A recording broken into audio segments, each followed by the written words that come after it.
নমস্কাৰ।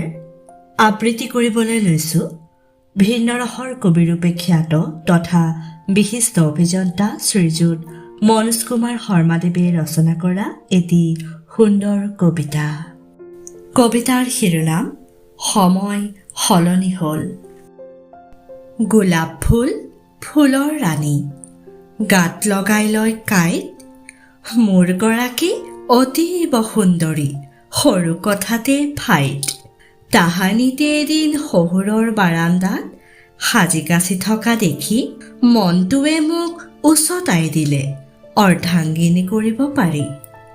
সাহ কৰি মই ওচৰ চাপিলোঁ, শহুৰৰ কাষলৈ নিলে, নানা প্ৰশ্নৰ উত্তৰ শুনি জোঁৱাই বুলি আদৰিলে। বৰ সন্তোষেৰে আদৰি আনিলোঁ জীৱনৰ সংগী কৰি, ফুলহীন হাবিত শোভা বহালে ডঙুৱাক হহুৱাই হাঁহি।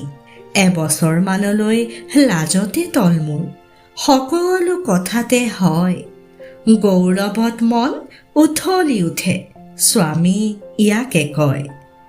বতৰ সলনি হ'ল, ফুলবোৰে ননচা হ'ল, কুলিৰ মাততো কাউৰী সোমাল, ওলট পালট হ'ল। মাজে মাজে টেঙা, মাজে মাজে কেহা, তিতায়ো ভুমুকি মাৰে। দুটি সন্তানে মৰম ভগালে, কমিল নিজৰ ভাগে। নাজানো ক'ত ট্ৰেইনিং ল'লে, ওলোটাই শাসন কৰে, কথাবোৰে আহি জুমুৰি ধৰেহি, গাত জ্বৰে বিষে উঠে।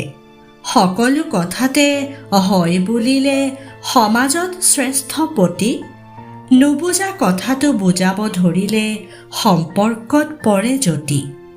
ফুলনিত মেল হাঁহি খিকিন্দালি বিয়াৰ আগতহে চলে, বিয়াৰ পিছৰ ৰোমান্টিক গান চিনেমাত নলয় সেয়ে।